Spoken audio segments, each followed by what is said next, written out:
In a world where respect is earned through rank and recognition, what happens when a homeless veteran becomes the center of a public spectacle that transforms shame into honor?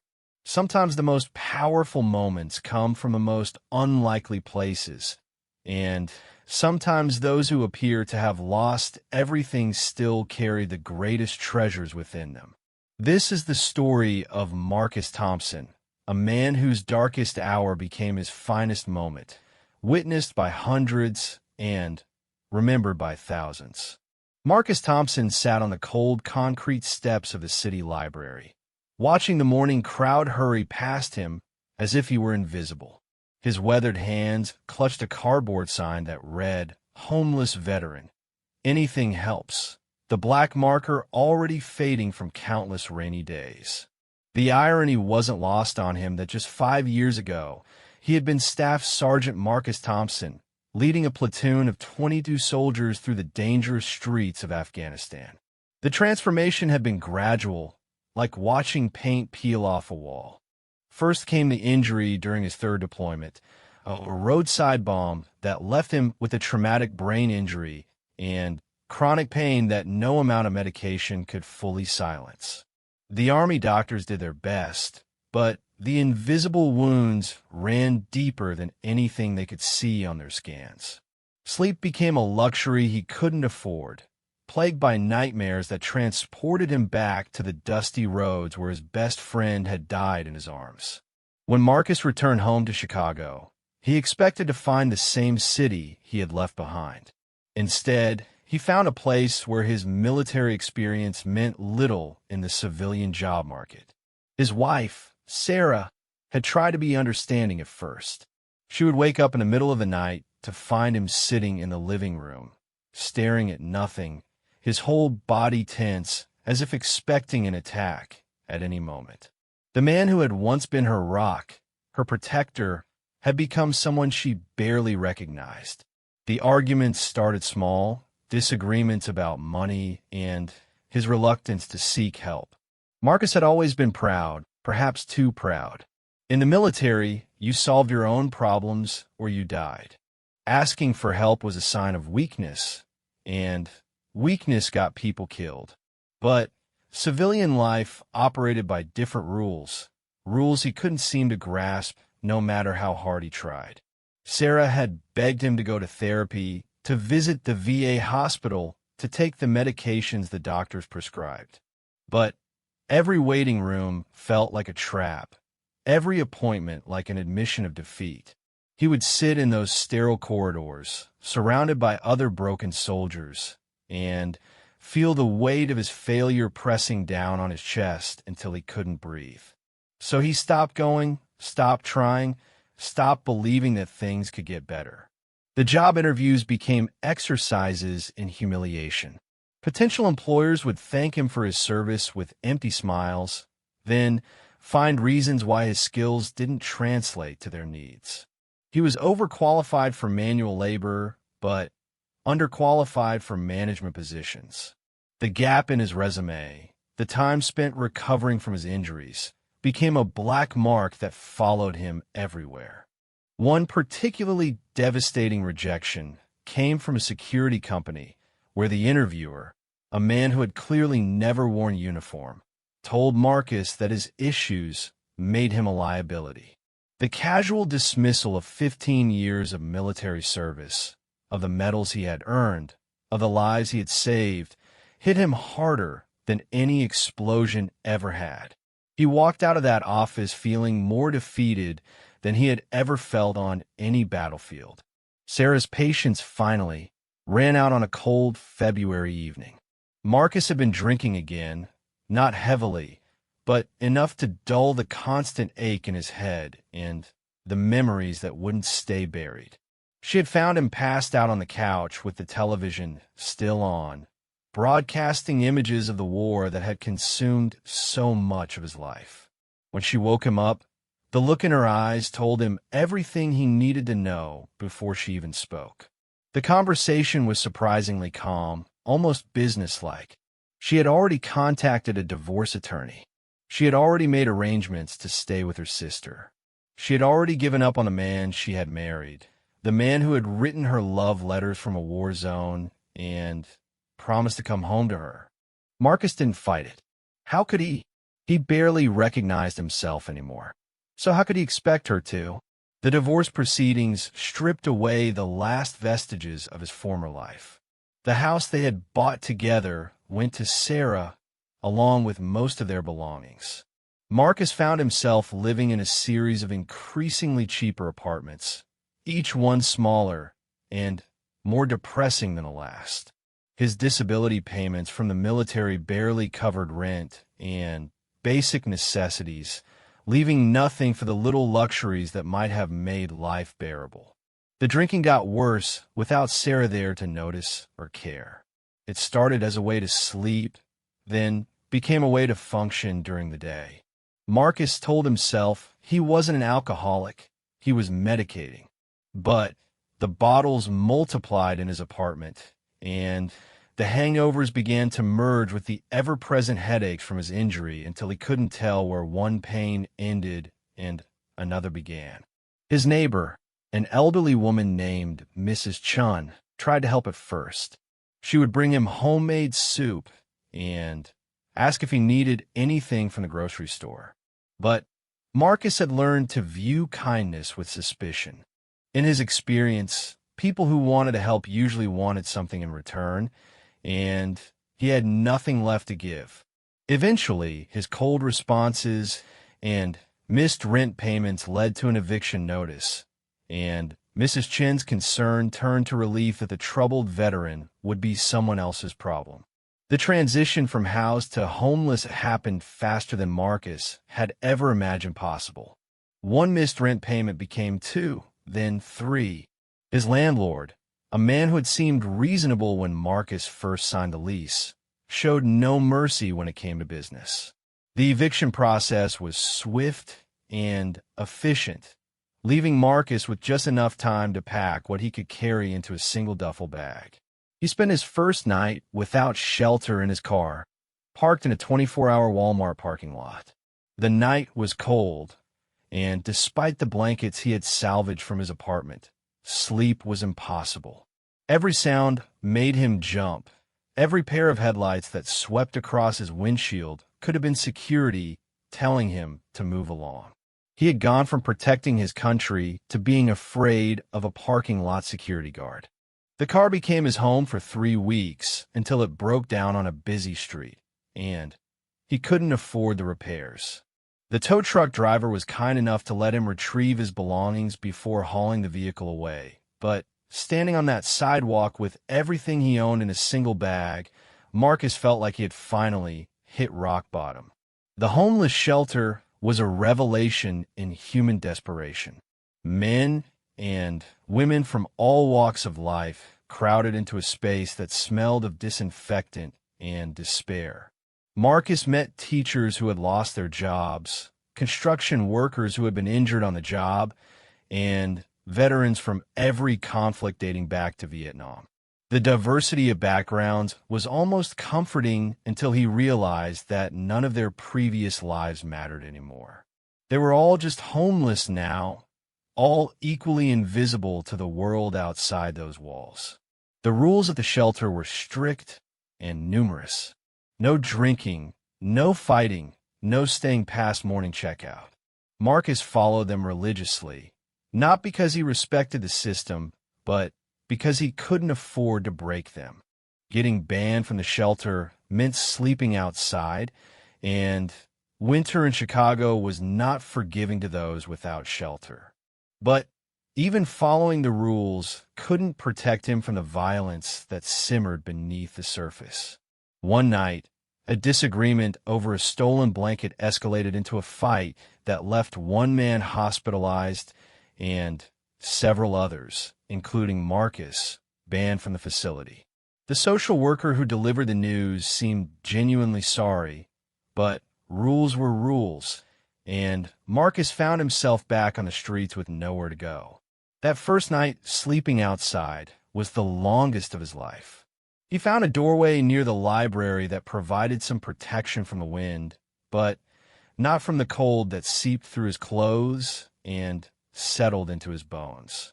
Every hour felt like an eternity, and he found himself counting down the minutes until sunrise when he could at least move around and try to warm up. The days blended together in a haze of searching for food, looking for warm places to rest, and avoiding the police who seemed to view homelessness as a crime in itself. Marcus learned the schedules of every soup kitchen and food bank in the area. He discovered which public restrooms were clean enough to use for washing and which store managers would let him sit outside without calling security. The library became his sanctuary during the day. It was warm, quiet, and the staff generally left him alone as long as he didn't cause any trouble. He would spend hours reading newspapers, not for any particular information, but just to have something to focus on besides his own deteriorating situation. The local news was full of stories about the economy recovering, unemployment dropping, and opportunities for those willing to work hard. None of it seemed to apply to him. It was during one of these library sessions that Marcus encountered his first real kindness from a stranger since becoming homeless. A young librarian named Jennifer noticed him reading the same newspaper for the third time and quietly slipped him a sandwich from her lunch. She didn't make a big show of it, didn't ask questions about his situation, just smiled and walked away. That small gesture of humanity nearly brought him to tears. The seasons changed, and Marcus adapted to life on the streets with the same survival instincts that had kept him alive in Afghanistan. He learned which church basements offered free meals, which parks had public restrooms, and which neighborhoods were safe for someone like him to sleep in. The knowledge came at a cost. Each lesson learned through cold nights, hungry days, and the constant fear of violence from other desperate people. His appearance deteriorated along with his circumstances. The clean-shaven soldier who had once stood at attention for inspections disappeared beneath layers of grime and facial hair. His clothes, donated from various charities, never quite fit right, and always carried the smell of industrial detergent and other people's lives. Marcus caught glimpses of himself in store windows and was shocked by the stranger looking back at him. The worst part wasn't the hunger or the cold or even the constant fear. It was the way people looked through him as if he didn't exist. He had become part of the urban landscape, as invisible and ignored as a fire hydrant or a street sign. Children would point at him until their parents hurried them along with warnings not to stare. Adults would cross the street rather than walk past him, their discomfort evident in every step. Marcus began to understand why so many homeless veterans turned to drugs or alcohol. The pain of existing in a world that no longer had a place for you was almost unbearable when experienced with complete clarity. He managed to resist that particular temptation, but only because he had seen too many good soldiers destroyed by substances they thought would help them cope. His sign, the piece of cardboard that had become his primary tool for survival, was replaced countless times as weather and took their toll. Each new sign was harder to write than the last. The words homeless veteran feeling more like a confession of failure than a plea for help. But it worked, barely, generating enough spare change to buy food and occasionally a night in a cheap motel when the weather was particularly harsh. The irony of his situation wasn't lost on him.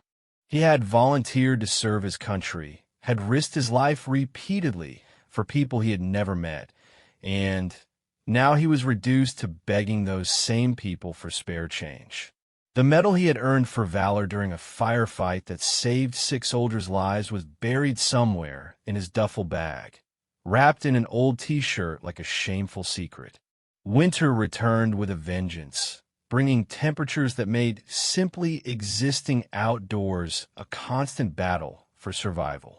Marcus had learned the locations of every heated public space in the downtown area, timing his movements to maximize warmth while avoiding the attention of security guards who viewed lingering as loitering. The library remained his primary daytime refuge, but even there he had to be careful not to fall asleep or stay too long in one spot. It was on one particularly cold morning in December that Marcus positioned himself on his usual spot on the library steps, watching his breath form clouds in the frigid air. He had no way of knowing that this day would change everything, that the humiliation he was about to face would transform into something he could never have imagined. All he knew was that he needed to earn enough money for a hot meal and, maybe if he was lucky, enough for coffee that would help him stay warm for a few precious hours. The morning started like any other for Marcus, with the familiar ache in his joints from sleeping on concrete, and the gnawing hunger that had become his constant companion. He positioned himself on the library steps, arranging his sign, and the small cup he used to collect donations. The early commuters hurried past, their eyes fixed on their phones or the path ahead, carefully avoiding any eye contact that might obligate them to acknowledge his existence. Around 10 o'clock, as the morning rush began to slow down, Marcus noticed a group of teenagers approaching from across the street. They moved with the casual confidence of young people who had never known real hardship, their expensive clothes and perfectly styled hair marking them as products of privilege. At first, he didn't pay them much attention. Teenagers rarely had spare change to give, and most were too absorbed in their own lives to notice homeless people anyway. But this group was different. As they got closer, Marcus could see they were pointing at him and laughing among themselves. The apparent leader of the group, a tall boy with bleached blonde hair and a designer jacket, was holding up his phone, clearly recording. Marcus felt his stomach tighten with a familiar sense of dread. He had seen enough viral videos of homeless people being humiliated for entertainment to know what was coming. The boy with the phone approached first, his fringe trailing behind like an audience waiting for a show. "Hey, old man," he called out, his voice carrying the false bravado of someone performing for others. "You want some money?" Marcus looked up at him, trying to gauge the situation. Sometimes young people genuinely wanted to help, though their approach might be misguided. But the smirk on this kid's face told a different story. "I could use any help you can spare," Marcus replied quietly, his military training keeping his voice steady despite the humiliation he sensed was coming. The teenager laughed and pulled a crumpled dollar bill from his pocket, but instead of handing it to Marcus, he threw it on the ground several feet away. "There you go, soldier boy," the kid said, emphasizing the last words with mock respect. "Go fetch." His friends erupted in laughter, their phones now all pointed at Marcus, recording his reaction for whatever social media platform would broadcast his humiliation to the world. Marcus stared at the dollar bill lying in the dirty snow, his hands clenched into fists at his sides. Every instinct in his body screamed at him to stand up, to show these kids what a real soldier could do when pushed too far. But he also knew that any reaction would only make their video more popular, would turn his moment of anger into entertainment for thousands of strangers on the internet. The teenager took a step closer, emboldened by Marcus's lack of response. "What's the matter? Too proud to pick up $1? I thought you people were supposed to be grateful for anything." The casual cruelty in his voice was worse than any physical blow Marcus had ever received. This wasn't just about the money anymore. This was about stripping away whatever dignity he had left. "Come on, dance for it." Another teenager chimed in, a girl with perfectly applied makeup and a coat that probably cost more than Marcus had seen in months. "Do a little soldier dance, and we'll give you more money." The group's laughter grew louder, drawing the attention of passers-by, who quickly averted their eyes and hurried past, unwilling to get involved in whatever was happening. Marcus felt something break inside him, not in anger, but in resignation. This is what his life had become. He was no longer a person deserving of respect or basic human dignity. He was entertainment, a curiosity, a cautionary tale for people who wanted to feel better about their own lives by watching someone who had fallen further than they could imagine. Slowly, Marcus stood up from his spot on the steps. His knees protested from the cold and the hard surface, but he managed to straighten his back with some semblance of the military bearing he had once carried with such pride. The teenagers watched eagerly, their phones tracking his every movement as he walked over to where the dollar bill lay in the slush. But instead of picking it up, Marcus stopped and looked directly at the boy who had thrown it. "I served 3 tours in Afghanistan," he said quietly, his voice carrying just far enough for their cameras to pick up. "I lost friends in that desert. Good people who died protecting the right of kids like you to be cruel without consequences." The teenager's smirk faltered slightly, but his phone remained steady. "Yeah, well, that's what you signed up for, right? Nobody forced you to join the army." The casual dismissal of Marcus's service hit harder than any physical attack could have. Here was a young man who had never known sacrifice, never put his life on the line for anything greater than himself, reducing years of courage and dedication to a poor life choice. Marcus bent down and picked up the dollar bill, his movements deliberate and careful. He smoothed out the wrinkled paper and looked at it for a long moment before extending it back toward the teenager. "Keep it," he said. "You clearly need it more than I do." The confusion on the boy's face was genuine. This wasn't the reaction he had expected, wasn't the kind of content that would go viral. His friends shifted uncomfortably, sensing that their entertainment had taken an unexpected turn. "What's that supposed to mean?" he asked, though his voice had lost some of its earlier confidence. "It means that someone who gets their entertainment from humiliating people who have already lost everything is poorer than someone who just doesn't have money," Marcus replied. His words were calm, measured, carrying the weight of experience that the teenagers couldn't possibly understand. "I may be homeless, but I'm not empty inside." The boy's face flushed red, whether from embarrassment or anger was hard to tell. His friends were no longer laughing, and the dynamic of the situation had shifted in a way that made them all uncomfortable. "Whatever, you're just a crazy homeless guy," he muttered, but the words lacked conviction. He was no longer performing for his audience. He was defending himself against an accusation he couldn't quite articulate, but definitely felt. "That's right," Marcus said, pocketing the dollar bill despite his earlier gesture. "I'm a crazy homeless guy, but I'm a crazy homeless guy who knows the difference between being poor and being worthless. You might want to figure that out for yourself before you get much older." The teenager lowered his phone, his moment of viral fame dissolving into something uncomfortable and confusing. His friends began to drift away, their interest in the spectacle fading now that it wasn't going according to plan.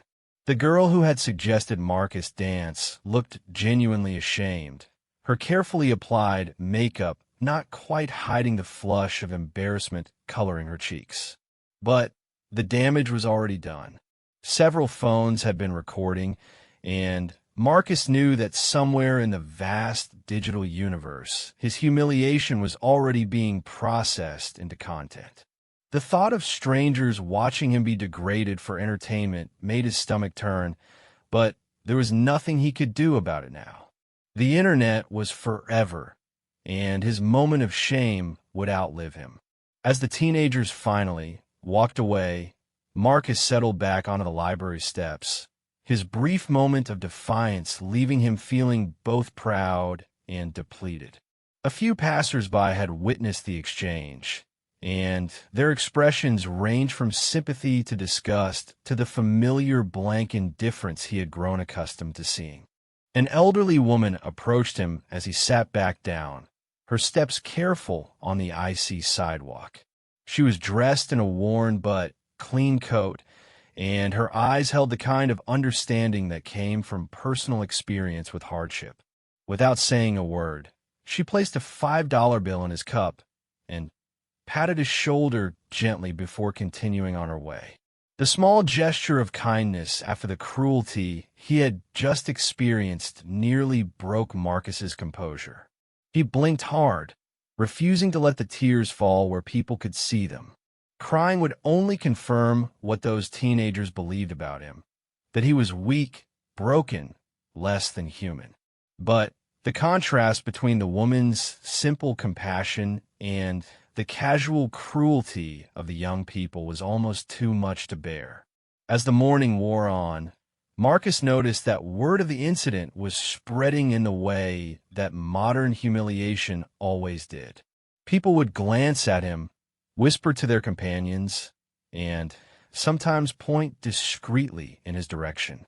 Some looked at him with pity, others with disgust, and a few with the kind of curiosity reserved for circus attractions and car accidents. A young man with a press badge approached him around noon, introducing himself as a reporter for a local news blog. "I heard about what happened this morning," he said, his voice carrying the practiced empathy of someone who made a living from other people's tragedies. "Would you like to tell your side of the story?" Marcus looked at the reporter's eager face and saw another version of the teenagers who had humiliated him earlier. This man might dress it up in concerns about veteran affairs and social justice, but ultimately he was looking for content, for a story that would generate clicks and shares and advertising revenue. Marcus's pain was just raw material for his career advancement. "My side of the story is that I'm sitting here trying to survive," Marcus said simply. "Everything else is just entertainment for people who don't have real problems." The reporter pressed him for more details, for background information about his military service and his path to homelessness, but Marcus remained silent until the man finally gave up and left to find a more cooperative subject. The afternoon brought a different kind of attention. Marcus noticed more people taking pictures, some trying to be discreet while others were openly recording him with their phones. He had become a local celebrity of sorts, though not the kind anyone would aspire to be. His humiliation was now public property, shared and reshared across platforms he didn't even know existed. A group of college students approached him in the early afternoon, their intentions seemingly kinder than the teenagers from that morning. They had brought him a hot meal from a nearby restaurant and seemed genuinely concerned about his welfare. But Marcus could see their phones discreetly positioned to record their good deed, their charity performance carefully documented for their social media followers. "We saw the video from this morning," one of them said, a young woman with the earnest expression of someone who had recently discovered social justice. "We thought you might be hungry." They meant well, Marcus could tell, but their kindness was performative in its own way. They weren't helping him because he needed help. They were helping him because it made them feel good about themselves and looked good to their friends. Marcus accepted the food gratefully, but couldn't shake the feeling that he was still being used, just in a different way. The teenagers had used his humiliation for entertainment. These students were using his desperation for moral validation. Either way, he remained an object rather than a person, a prop in other people's stories about themselves. As evening approached, Marcus prepared for another night on the streets, this one made more difficult by the attention his humiliation had attracted. He had learned that being noticed was often more dangerous than being invisible. Visible homeless people became targets for both cruelty and misguided kindness, neither of which made survival any easier. He gathered his few possessions and prepared to find a quiet place to sleep, somewhere away from the foot traffic and the cameras that seemed to follow him now. But as he stood up from the library steps, Marcus noticed something that made him pause. A man in a military uniform was walking toward him, his pace deliberate and his expression serious. The soldier was young, probably in his mid-20s, with the crisp bearing of someone early in his career. His uniform was immaculate, his posture perfect, and the insignia on his collar identified him as a lieutenant in the Army. As he approached, Marcus instinctively straightened his own posture, muscle memory from 15 years of military service taking over despite his current circumstances. But this young soldier didn't walk past like everyone else had. Instead, he stopped directly in front of Marcus, his eyes meeting the older veterans with a directness that had been absent from every other interaction Marcus had experienced that day. There was recognition in the soldier's gaze, not of Marcus specifically, but of what he represented, what he had once been. "Excuse me," the lieutenant said, his voice carrying the formal courtesy of military protocol. "Are you a veteran, sir?" The simple question, delivered with genuine respect, caught Marcus off guard. It had been so long since anyone had called him sir that he had almost forgotten what it felt like to be addressed with dignity. Marcus stared at the young lieutenant for a long moment, unsure how to respond. The question seemed so simple, yet it carried implications he wasn't sure he was ready to face. Was he still a veteran? Did his current circumstances erase everything he had been, everything he had accomplished during his years in service? The doubt that had plagued him since he first found himself on the streets came flooding back. "Yes," he finally answered, his voice barely above a whisper. "Staff Sergeant Marcus Thompson, 82nd Airborne Division. 3 tours in Afghanistan." The words felt strange coming out of his mouth, like claiming ownership of someone else's life. The man who had earned those stripes and survived those deployments seemed like a different person entirely, someone who existed only in faded photographs and distant memories. The lieutenant's expression changed subtly, a mixture of surprise and something that looked almost like reverence. "Staff Sergeant," he repeated, and Marcus noticed that he straightened his own posture even more if that was possible. "Sir, I'm Lieutenant James Rodriguez, 3rd Infantry Division. I just completed my first deployment to Syria." The formal introduction hit Marcus like a physical blow. Here was a young soldier, fresh from combat, showing him the kind of respect he hadn't experienced in months. The contrast between this moment and the humiliation he had endured just hours earlier was so stark it made him dizzy. He found himself automatically responding to the lieutenant's military bearing with his own, his back straightening and his shoulders squaring despite the pain in his joints. "Syria," Marcus said, nodding slowly. "How was it over there?" The question came naturally, one soldier to another, the kind of conversation he had engaged in thousands of times during his military career. For a moment, he forgot about his cardboard sign, his unwashed clothes, and the curious stares of passers-by. He was just a veteran talking to another veteran about the experience that bound them together. Lieutenant Rodriguez seemed to relax slightly at the question, as if he had been waiting for someone who would understand. "Challenging, sir. Different from what I expected, but our training prepared us well. Lost 2 good soldiers, though. That part never gets easier." His voice carried the weight of recent loss, the kind of pain that was still fresh and raw. Marcus felt something shift inside his chest, a recognition of shared experience that transcended rank, age, and current circumstances. "It never does get easier," he agreed. "You learn to carry it differently, but the weight never goes away. Those soldiers, they become part of you. Their sacrifice means something, even when everything else seems meaningless." The lieutenant nodded, his eyes showing the kind of understanding that could only come from someone who had stood where Marcus had stood, who had made the same impossible decisions under fire. "The locals told us stories about earlier deployments," he said, "about soldiers who had been there before us, who had fought for the same objectives we were fighting for. It made me realize how many people like you paved the way for soldiers like me." The words hit Marcus harder than he expected. For so long, he had viewed his military service as ancient history, irrelevant to his current life, and forgotten by a world that had moved on without him. But hearing this young soldier acknowledge the connection between their experiences, the continuity of service that linked past and present, awakened something in him that he thought had died completely. Every generation of soldiers builds on what came before, Marcus said, the words coming from some deep place he hadn't accessed in years.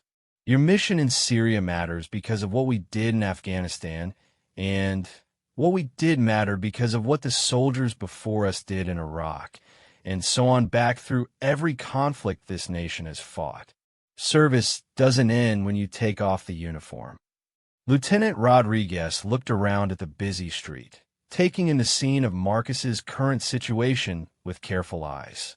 Marcus could see him processing the contradiction between the respected veteran he was talking to and the homeless man sitting on library steps with a sign asking for spare change. The cognitive dissonance was visible on his young face, and Marcus braced himself for the inevitable awkwardness that came when people tried to reconcile his past with his present. But instead of discomfort or pity, the lieutenant's expression showed something Marcus hadn't expected: anger. Not at him, but for him. "Sir, with respect, this is wrong," Rodriguez said, his voice carrying the indignation of someone who had just discovered a fundamental injustice. "What happened to you? How did you end up here?" The question was direct, honest, and completely without judgment. Marcus found himself wanting to answer, to explain the long chain of events that had led from the battlefield to the library steps. But the story was so complicated, so full of missed opportunities and personal failures, that he wasn't sure where to begin. "It's a long story," Marcus said finally. "Brain injury from an IED. Then everything just started falling apart. Lost my job, lost my wife, lost my home. The VA tried to help, but I wasn't very good at asking for help or taking it when it was offered. Turns out the skills that keep you alive in combat don't always translate well to civilian life." Lieutenant Rodriguez listened intently, his expression growing more troubled with each detail. "The VA should be taking care of you," he said with the conviction of someone who still believed the system worked the way it was supposed to. "You earned that care. You earned better than this." Marcus smiled sadly at the young soldier's certainty. "Should and is are two different things, Lieutenant. The VA has good people doing their best, but they're overwhelmed. And honestly, a lot of what happened to me was my own fault. I was too proud to accept help when I needed it, too stubborn to admit I couldn't handle things on my own." "That's not your fault, sir," Rodriguez said firmly. "That's how they trained us. Self-reliance, mission first, never show weakness. Those qualities make good soldiers, but they can destroy good men when they're not balanced with wisdom about when to ask for help." The insight surprised Marcus.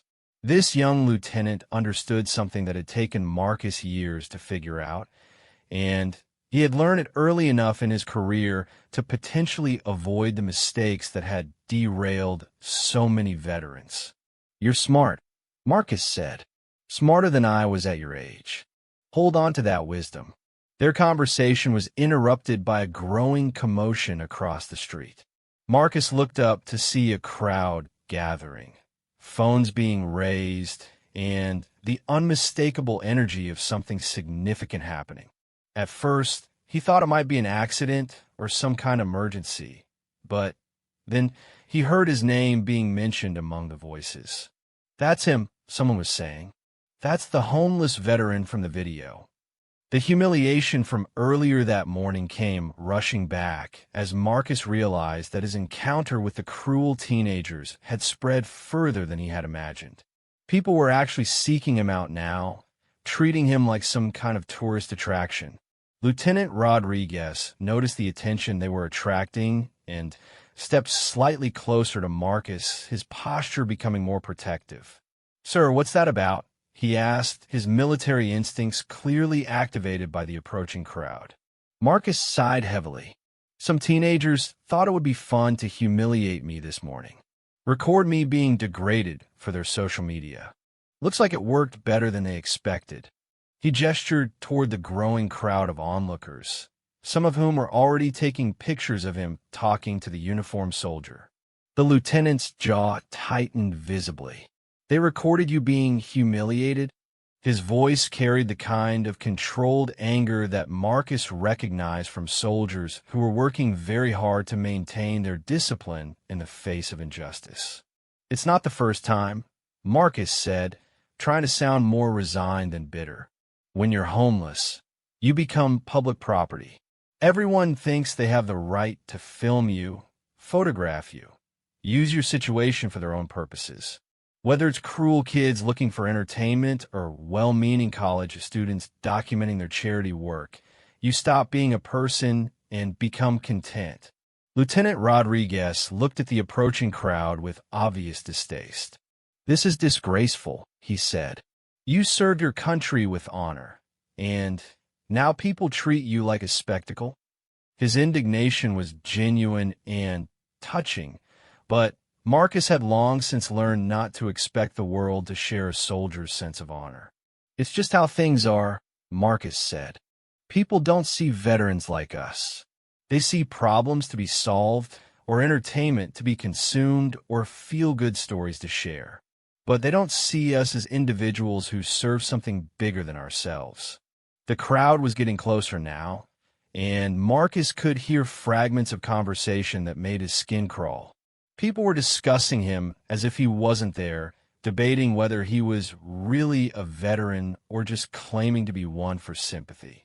Others were speculating about his mental health, his drug use, his personal failures, all based on a video they had seen on the internet and assumptions they were making about homeless people in general. Lieutenant Rodriguez seemed to be struggling with something, his hands clenching and unclenching at his sides as he watched the crowd approach. Finally, he turned to Marcus with an expression of determination that reminded the older veteran of his younger self, back when he still believed that individual actions could make a difference in an indifferent world. "Sir," Rodriguez said formally, "with your permission, I'd like to do something." His tone was respectful but urgent, as if he was asking permission to carry out a mission rather than making a casual request. Marcus looked at the serious young soldier and felt a mixture of curiosity and apprehension. "What did you have in mind, Lieutenant?" he asked, though part of him suspected that whatever Rodriguez was planning would only draw more attention to his situation. "I want to render you the respect you deserve," Rodriguez said simply. "In front of all these people, I want them to understand who you really are, what you've sacrificed for this country. I want them to see you through the eyes of someone who understands what service means." The offer was simultaneously touching and terrifying. Marcus appreciated the young soldier's desire to honor him, but he also knew that public gestures often backfired in unpredictable ways. The last thing he wanted was to become even more of a spectacle than he already was. "I appreciate the thought, Lieutenant, but I'm not sure drawing more attention is going to help my situation," Marcus said carefully. "These people already see me as entertainment. I don't want to give them more reasons to stare." Rodriguez shook his head firmly. "Sir, they're already staring. They're already treating you like a curiosity. But they don't understand what they're looking at. They see a homeless person, but they don't see a staff sergeant. They don't see someone who led soldiers in combat, who risked his life for their freedom. I want to show them. The conviction in the young lieutenant's voice was impossible to ignore. Marcus could see that this wasn't just about helping him. It was about something deeper, about the responsibility that active duty soldiers felt toward their veterans, about the continuity of service and honor that connected all who had worn the uniform. But even as he felt moved by Rodriguez's sincerity, Marcus worried about the consequences. Public gestures had a way of taking on lives of their own, especially in the age of social media. What if this backfired? What if it made him an even bigger target for ridicule? What if it embarrassed the young lieutenant and damaged his military career? "Lieutenant," Marcus said slowly, "I've learned that good intentions don't always lead to good outcomes. Are you sure you want to tie your reputation to mine? I'm not exactly the poster boy for successful military veterans." Rodriguez's response was immediate and unwavering. "Sir, you're exactly the veteran I hope to become when my service is over. Someone who gave everything for his country and continued to serve by example even after taking off the uniform. Your current circumstances don't diminish what you've accomplished or who you are." The words hung in the air between them as the crowd drew closer, phones raised and voices growing louder. Marcus could feel the weight of decision pressing down on him. Accept the lieutenant's gesture and risk whatever consequences might follow, or decline, and preserve what little anonymity he had left. Looking at the young soldier's earnest face, Marcus realized that this wasn't really about him anymore. This was about something larger, about the respect that should exist between soldiers, about the honor that transcended circumstances, about the recognition that service was service regardless of what came after. "All right, Lieutenant," Marcus said quietly. "If you think it will help people understand something important, then you have my permission." Lieutenant Rodriguez nodded solemnly at Marcus's permission, then took a step back and straightened his uniform with the practiced precision of someone preparing for an important ceremony. The crowd had grown larger now, maybe 40 or 50 people forming a loose semicircle around them, phones held high to capture whatever was about to happen. The mixture of curiosity and anticipation in their voices created a buzz of energy that Marcus found both exciting and terrifying. "Ladies and gentlemen," Lieutenant Rodriguez called out in a voice trained to carry across parade grounds and battlefield communications. The crowd gradually quieted as they realized the young soldier was addressing them directly. "I need your attention for just a moment." Marcus felt his heart racing as all eyes turned toward them. This was the kind of public attention he had been avoiding for months, the kind of exposure that made him feel vulnerable and trapped.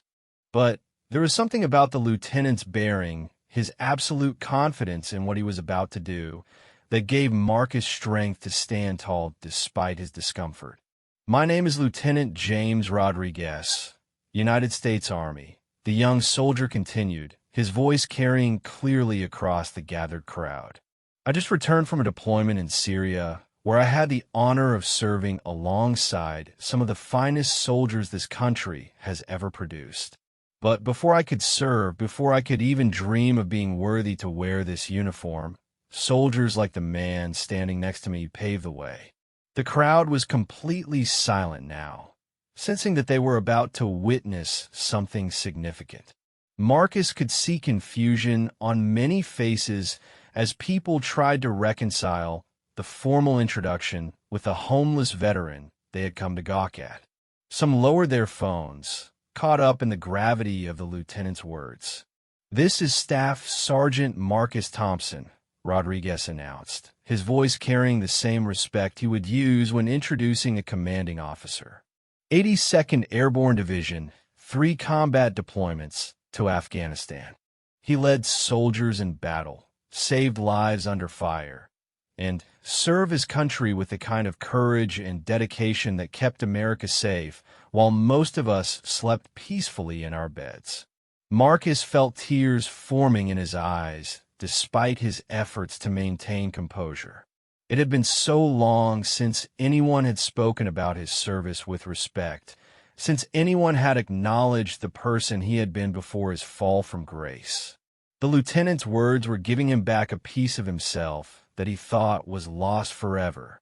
Some of you may have seen a video this morning, Rodriguez continued, his voice taking on a harder edge. A video showing teenagers humiliating this veteran for their entertainment. You may have come here expecting to see a spectacle, to add your own photos and videos to the collection of content being created from one man's suffering. The crowd shifted uncomfortably at this direct challenge.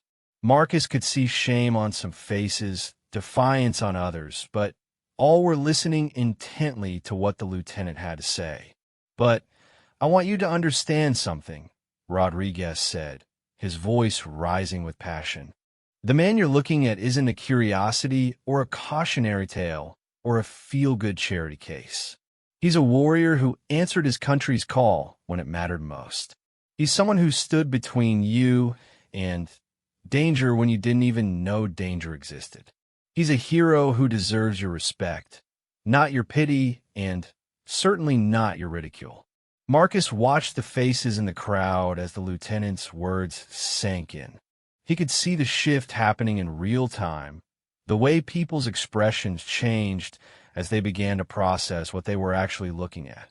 The homeless man with the cardboard sign was being transformed before their eyes into someone worthy of consideration and respect.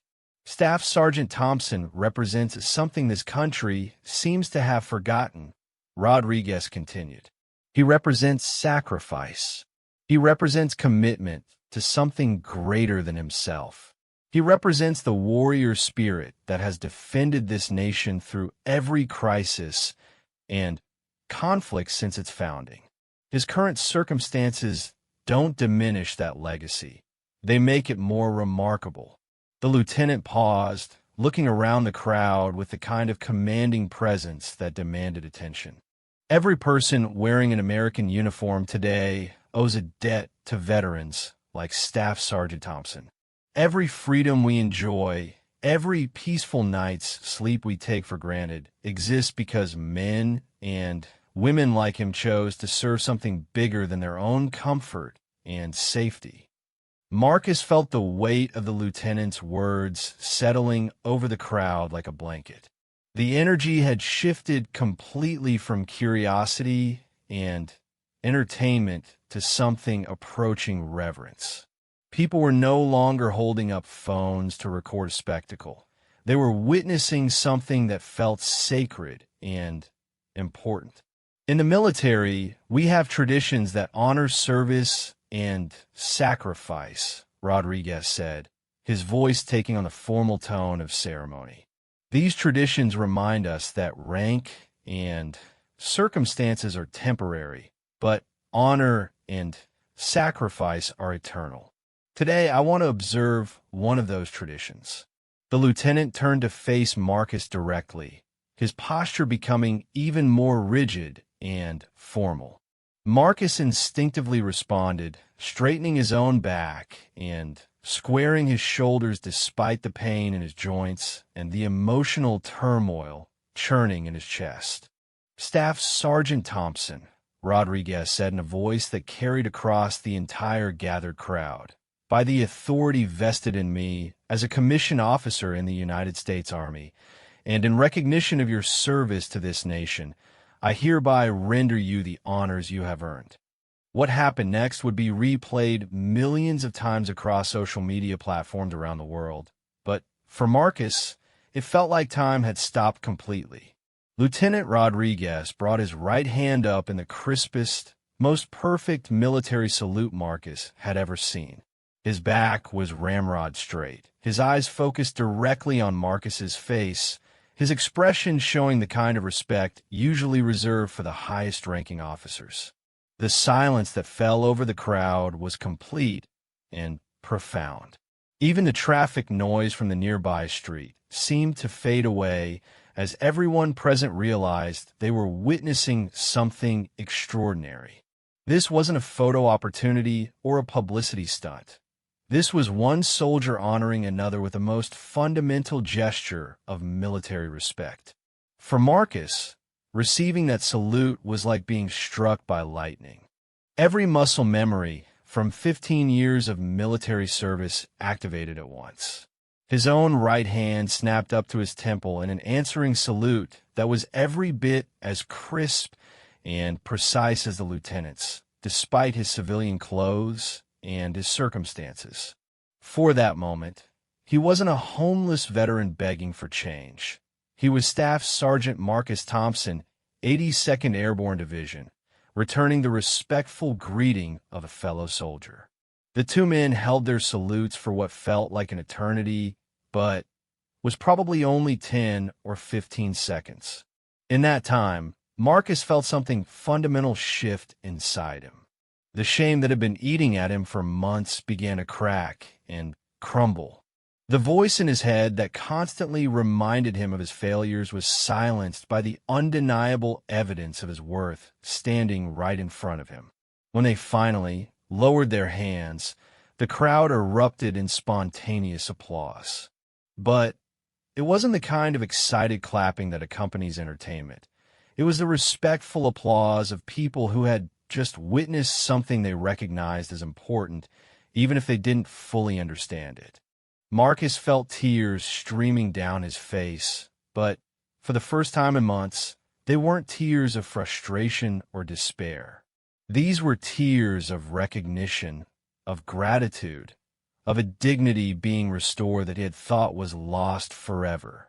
The lieutenant's simple gesture had given him back something invaluable. The knowledge that his service mattered, that his sacrifice had meaning, that he was still worthy of respect.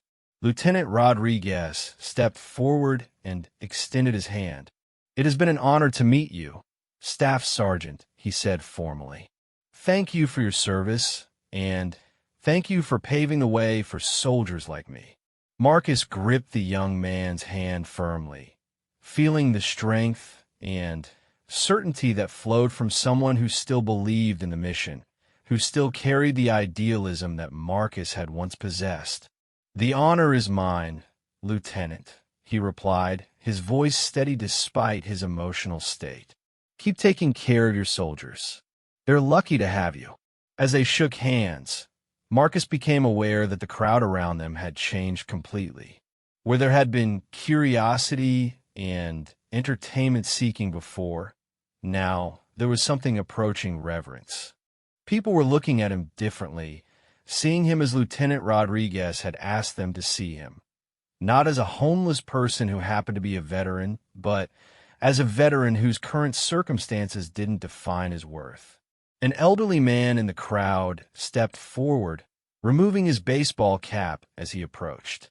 "Son," he said to Marcus, his voice shaky with emotion, "I served in Vietnam, and I want to thank you for your service."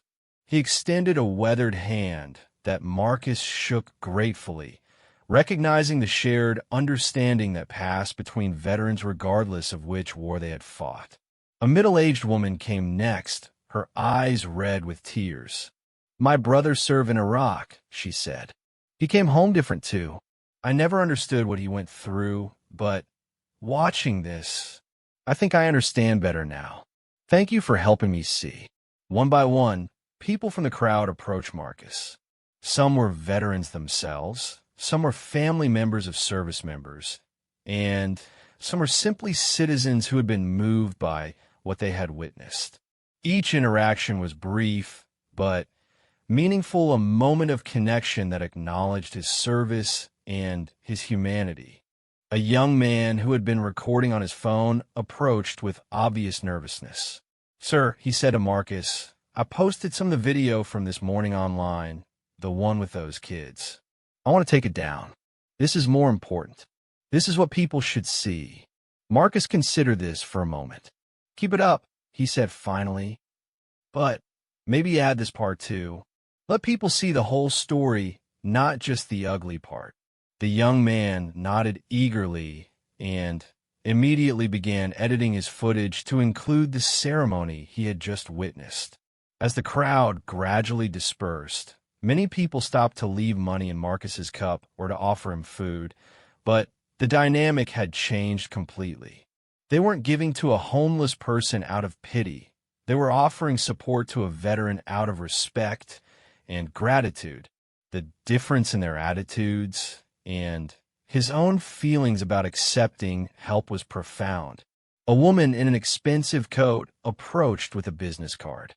"I run a nonprofit that helps veterans find housing and employment," she said. "Please call me Monday morning. We need to get you the help you deserve." Her tone was professional and respectful, devoid of the condescension that Marcus had grown accustomed to from social service providers. An older gentleman in a veteran's cap pressed a folded piece of paper into Marcus's hand. "That's the address of support group that meets Tuesday nights," he said. "Good men, all veterans. They understand what you're going through better than any civilian ever could. You don't have to do this alone, son." Lieutenant Rodriguez had remained nearby during all these interactions, not interfering, but making his presence known as a form of protection and support. When the last of the well-wishers had departed, he approached Marcus one final time. "Sir," he said, "I want you to know that what happened here today will spread far beyond this street corner. People are going to share this story, and it's going to reach other veterans who are struggling like you were struggling. You're going to help people you'll never meet just by allowing me to honor you the way you deserve to be honored." Marcus looked at the young lieutenant with profound gratitude. "You didn't just help me today," he said. "You reminded me who I am. I've forgotten that my service meant something, that I meant something. You gave me back my dignity." "You never lost your dignity, sir," Rodriguez replied. "It was always there. Sometimes we just need someone else to help us remember where we put it."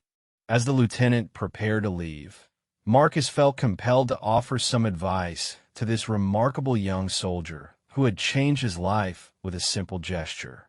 "Lieutenant," he said, "take care of yourself when your service is over. Don't be too proud to ask for help when you need it. Learn from my mistakes." Rodriguez smiled and nodded. "I will, sir. And I'll remember this conversation for the rest of my career. Thank you for reminding me why we serve." As the young soldier walked away, Marcus sat back down on the library steps, but everything had changed. His cardboard sign was still there, his circumstances were still the same, but he was no longer the broken man who had started this day. He was Staff Sergeant Marcus Thompson again, and that meant everything. The video of Lieutenant Rodriguez's salute spread across the internet with a speed and intensity that surprised everyone involved, including Marcus himself. Within hours of being posted, it had been shared thousands of times across multiple platforms. But unlike the morning's humiliation video that had drawn cruelty and mockery, this footage inspired something entirely different: respect, gratitude, and a nationwide conversation about how America treats its veterans. Marcus spent that first evening after the salute in a motel room paid for by donations that had poured in throughout the afternoon. As he sat on the edge of the bed, clean for the first time in weeks after a long shower, he watched news anchors discussing his story on television. The transformation was surreal. That morning he had been invisible. By evening he was being discussed on national news as a symbol of veteran neglect and resilience. The phone number the nonprofit director had given him led to a conversation that changed everything. When Marcus called Monday morning, he found himself speaking with Sarah Martinez, a former Army captain who had founded Veterans Rising after her own struggles with post-deployment adjustment. Unlike so many others who had tried to help him over the years, Sarah spoke his language. She understood the pride that made accepting help feel like failure and the warrior mentality that viewed asking for assistance as weakness. "Staff Sergeant," Sarah said during their first conversation, using his rank naturally and without prompting, "we're not offering charity. We're offering what you earn through your service. There's a difference, and it's important that you understand that difference. The distinction mattered more than Marcus had expected. For months, he had been offered help that felt like pity, assistance that came with implicit judgment about his failures and poor choices. But Sarah's organization framed their services as benefits earned through sacrifice, delayed compensation for service rendered. It was a subtle shift in language that made an enormous difference in how Marcus felt about accepting help. The first step was temporary housing in a facility specifically designed for veterans. Unlike the homeless shelters Marcus had experienced, this place operated more like military barracks. There were rules and expectations, but they were familiar rules that made sense to someone with a military background. Residents were expected to maintain their living spaces, participate in job training or education programs, and support each other in their recovery and reintegration efforts. Marcus's roommate was David Chun, a Navy veteran who had served 2 tours in Iraq as a corpsman before struggling with PTSD and substance abuse after his discharge. David had been clean for 8 months and was working towards certification as an emergency medical technician. Their conversations late at night, 2 veterans sharing their experiences and supporting each other's recovery, provided Marcus with something he hadn't realized he desperately needed: understanding from someone who had walked a similar path. The mental health support offered through Veterans Rising was unlike anything Marcus had encountered at the VA. The therapists were either veterans themselves or had specialized training in military culture and combat trauma. They understood that traditional talk therapy often felt foreign and ineffective to people trained to solve problems through action rather than words. Instead, they offered practical coping strategies, group sessions with other combat veterans, and therapy approaches that honored military values while addressing underlying trauma. Dr. Jennifer Walsh, Marcus's assigned therapist, was a former Air Force psychologist who had deployed to Afghanistan twice before leaving the military to work with veteran populations. During their first session, she listened to Marcus's story without judgment or surprise, nodding at details that would have shocked civilian therapists, but were familiar territory for someone who understood combat deployments and military culture. The brain injury complicated everything for you, Dr. Walsh explained during one of their sessions. Traumatic brain injury doesn't just affect cognitive function. It can alter personality, impulse control, and emotional regulation. Combined with PTSD and the stress of reintegration, it created a perfect storm that would have challenged even the strongest person. Understanding the medical basis for some of his struggles helped Marcus begin to separate his identity from his circumstances. He wasn't weak or broken. He was injured and recovering. The distinction was crucial for someone whose self-worth had been built on competence and resilience. Dr. Walsh helped him understand that seeking treatment for his injuries was no different from seeking medical care for a gunshot wound or broken bone. The job training program at Veterans Rising focused on translating military skills into civilian careers. Marcus's leadership experience, his ability to work under pressure, and his demonstrated capacity for learning new skills made him an attractive candidate for several career paths. But more importantly, the program helped him rebuild confidence in his abilities and value as an employee. Marcus chose to pursue training in emergency management and disaster response, fields where his military experience was directly relevant and highly valued. The coursework came naturally to him, activating parts of his mind that had been dormant during his months on the streets. For the first time since leaving the Army, he felt intellectually challenged and engaged in meaningful work. The transformation wasn't immediate or linear. There were difficult days when the depression felt overwhelming, nights when nightmares interrupted his sleep, and moments when the temptation to give up and return to the streets felt almost irresistible. But the support system at Veterans Rising provided something Marcus had been missing: accountability coupled with understanding, high expectations tempered with compassion. 3 months after Lieutenant Rodriguez's salute, Marcus received his certification in emergency management and was offered a position with the county's Emergency Services Department. The job involved coordinating disaster response efforts, training first responders, and developing preparedness plans for various crisis scenarios.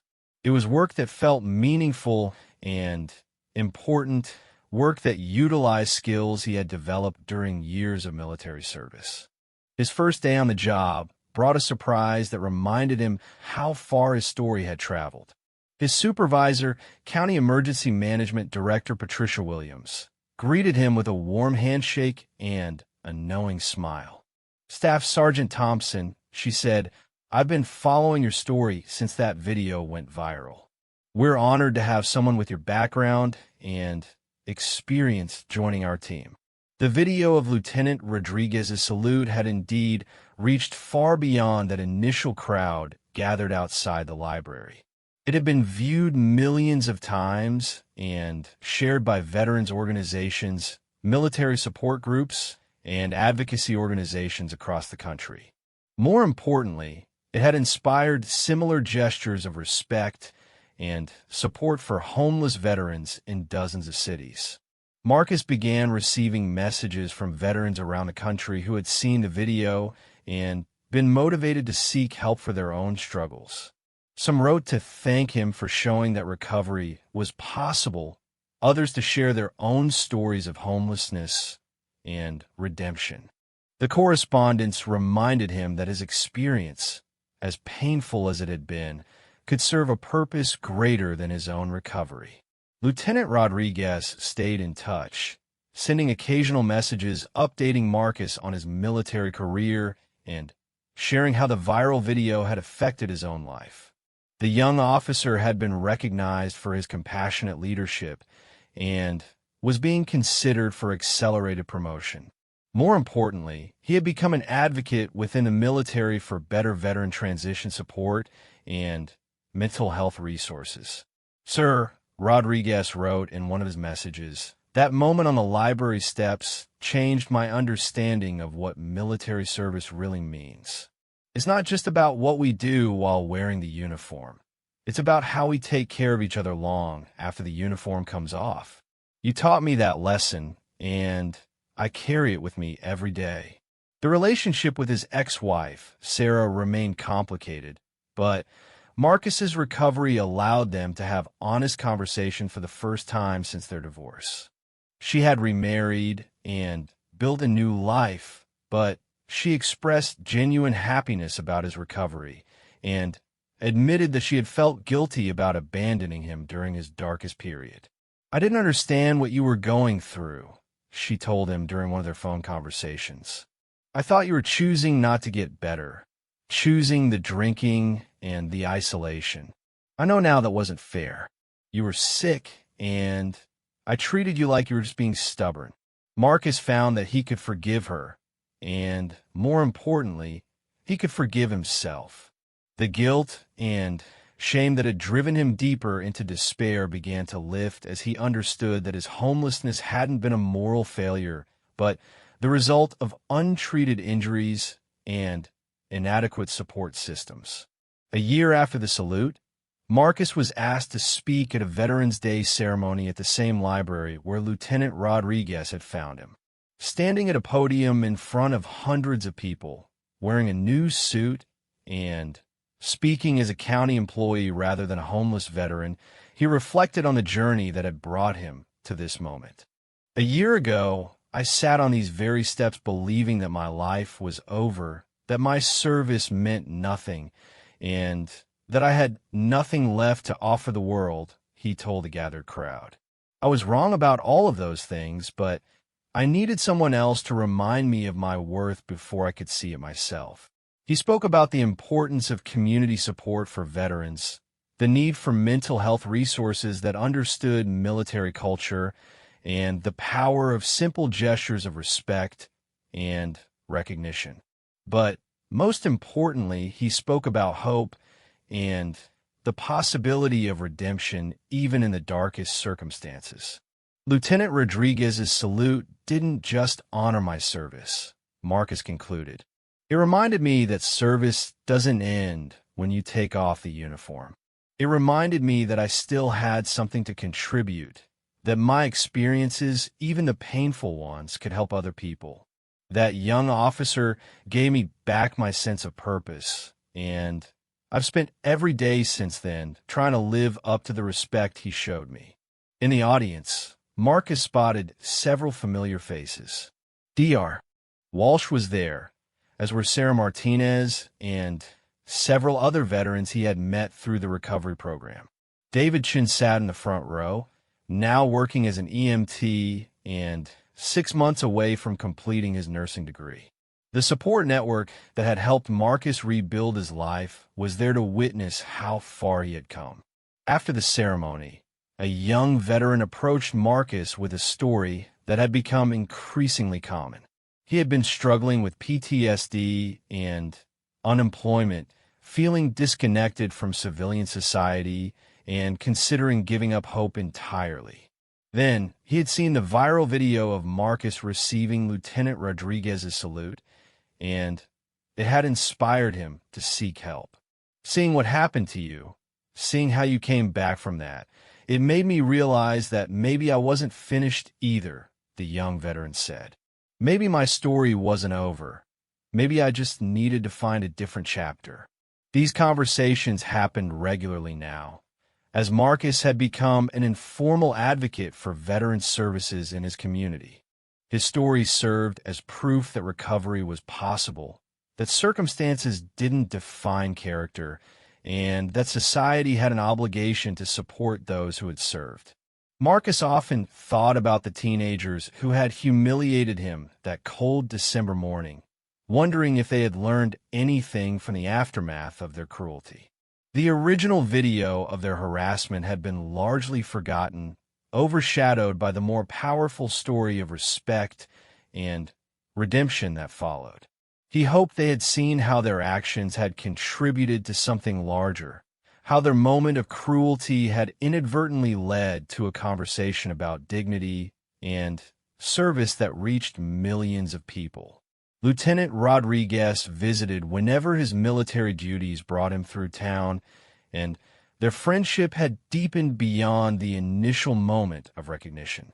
The young officer was now a captain, his career enhanced rather than harmed by his compassionate leadership. He had implemented veteran outreach programs within his unit and advocated for better transition support for soldiers leaving active duty. "You know, sir," Captain Rodriguez said during one of his visits, "I've been promoted twice since that day at the library, and every performance review mentions my demonstrated commitment to veteran welfare. Taking care of people like you isn't just the right thing to do. It's good for military careers, too." Marcus smiled at this observation. "Maybe that's how change really happens," he said. "Not through grand gestures or policy changes, but through individual acts of decency that inspire other people to be better than they were before." The county had promoted Marcus to Senior Emergency Management Specialist, recognizing his expertise in crisis response and his natural leadership abilities. His military experience, combined with his personal understanding of trauma and recovery, made him uniquely qualified to coordinate services for disaster victims and emergency responders dealing with psychological stress. During a major flood response the previous spring, Marcus had worked 18-hour days coordinating evacuation efforts and managing volunteer resources. The skills he had developed as a staff sergeant, leading soldiers through dangerous and chaotic situations, translated perfectly to civilian emergency management. His colleagues noted his calm competence under pressure and his ability to make difficult decisions quickly and effectively. But Perhaps more importantly, Marcus had found peace with his past and hope for his future. The nightmares hadn't disappeared completely, but they were less frequent and less intense. The chronic pain from his brain injury was manageable with proper medical care and stress management techniques. Most importantly, the crushing depression that had nearly destroyed him had lifted, replaced by a sense of purpose and connection to something larger than himself. On quiet evenings in his small apartment, Marcus would sometimes take out the medals he had earned during his military service, the ones he had kept hidden in his duffel bag during his months on the streets. Now they sat in a place of honor on his dresser, reminders not of who he used to be, but of who he had always been, even during his darkest moments. The Bronze Star he had earned for valor during a firefight that saved 6 soldiers' lives caught the light as he cleaned it carefully.